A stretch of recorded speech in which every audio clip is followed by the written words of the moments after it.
सबको जय श्री राम जी की। आज हम हल षष्ठ की जो व्रत कथा है उसको सुनते हैं।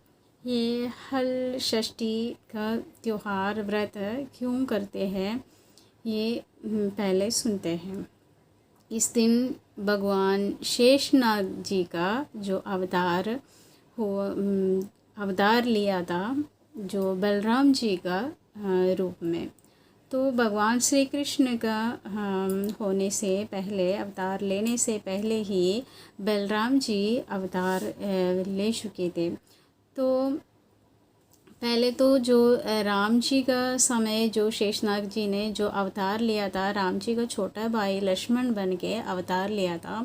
तो इस बार जब अवतार लिया तो भगवान ने जो शेषनाग जी ने कहा है कि पिछले बार मैं छोटे भाई हुआ था, इसीलिए आप जो बोलते थे वो मुझे सुनना पड़ते थे, इसलिए आपकी बार मैं आपका बड़ा भाई बनकर ही अवतार लूँगा।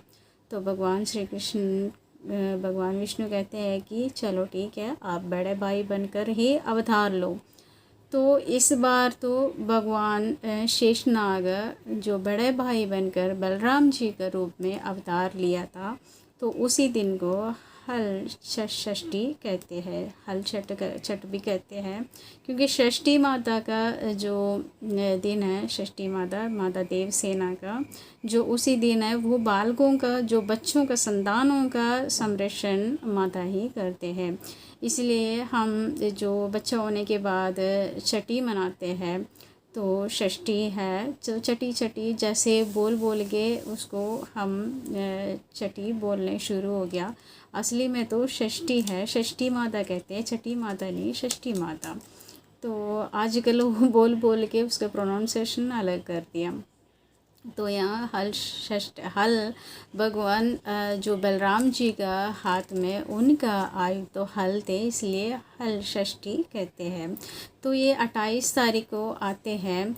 तो उसमें जब हम व्रत करते हैं, व्रत रखते हैं, जो कई लोग तो व्रत रखते हैं, तो उनके लिए जो व्रत का एक कथा है, क्योंकि भाद्रपद मास में हमने दही का त्याग करना होते हैं, तो दही दूध वगैरह नहीं पीना होते हैं। तो दही का ज़्यादा ही प्रथा है, दही छोड़ना होते हैं। तो यहाँ पे तो गाय का दूध वगैरह कुछ भी नहीं लेना होते हैं, भैंस का तो कोई ले लेते हैं। तो यहाँ पे एक स्त्री ने क्या करा कि उन्होंने सोचा है कि ग्वालन थे तो दूध बेचते थे। उन्होंने सोचा है कि गाय का दूध तो बहुत सारा है, वो तो पेट से थे, तो उन्होंने सोचा अगर प्रसव हो गया तो मेरा, क्योंकि दर्द उसको शुरू हो चुके थे, उन्होंने सोचा है कि उसके घर पे कोई और है ही नहीं, अगर यहाँ मुझे दर्द शुरू हो गया तो मैं दूध नहीं बेच पाएंगे, मेरे सारे दूध ख़राब हो जाएंगे।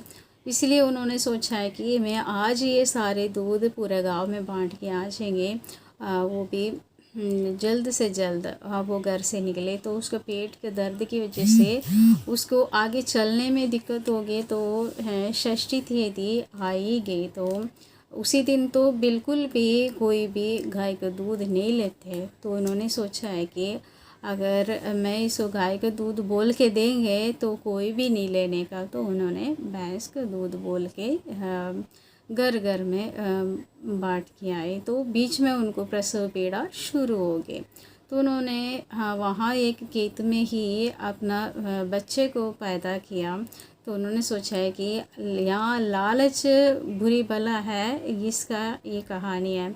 तो यहाँ लालच की वजह से प्रसव होने के बावजूद भी ये स्त्री ने क्या करा, अपना बच्चा वहाँ खेत में छोड़ के ये दूध बेचने के लिए चलेगी।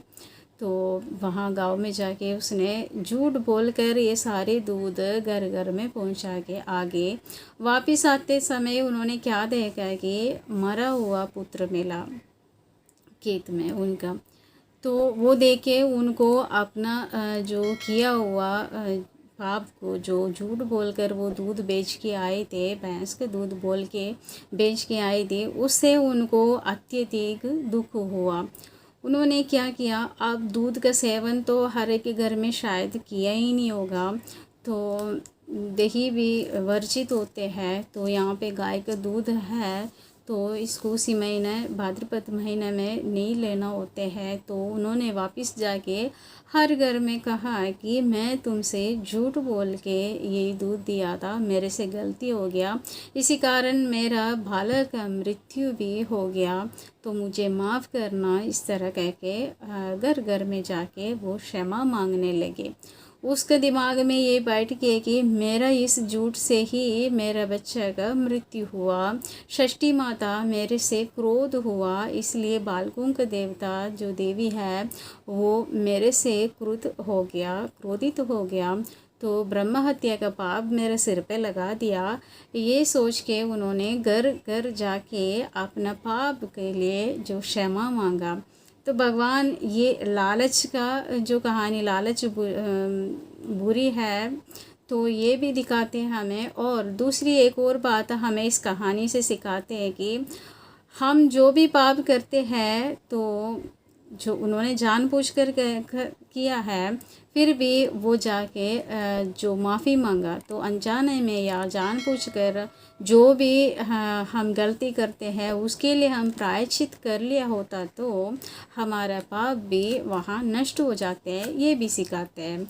तो घर घर जाके जो माफ़ी मांगने से बालक का मृत्यु सुनकर जो अन्य जो स्त्रियाँ थे जो दूध लिया, उन्होंने उसको माफ़ कर दिया।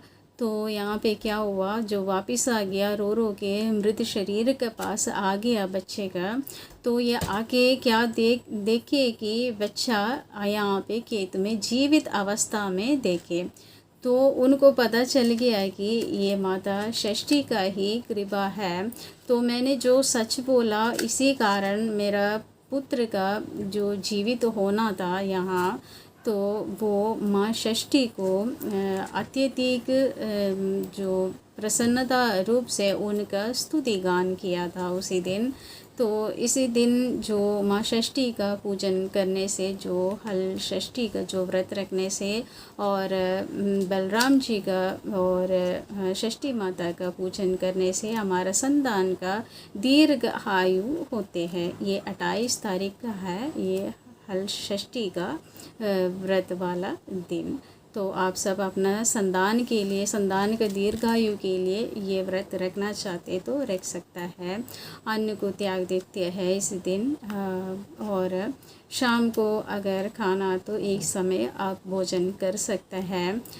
तो ये अन्न सारे दिन में अन्न त्यागना होते हैं। यहाँ पे भगवान श्री कृष्ण रात को 12 बजे पैदा हुआ था, यहाँ बलराम दिन के 12 बजे पैदा हुआ था, इसलिए दिन का 12 बजे से अगले दिन 12 बजे तक का समय होते हैं। तो अगर ऐसे रखना तो निराजल भी रख सकता है, नहीं तो फलाहार खा के व्रत कर सकते हैं। तो ये अपना बच्चों का लंबे आयु के लिए ही रखते हैं। तो यही हल षष्ठी का व्रत कथा है। आशा करती हूँ आप सबको ये छोटी सी कहानी पसंद आ गई होगी। अगर पसंद आ गया तो लाइक और शेयर कर लीजिएगा। जो भी सब्सक्राइब नहीं किया वो भी कर लीजिएगा। सबको जय सिया राम जी की।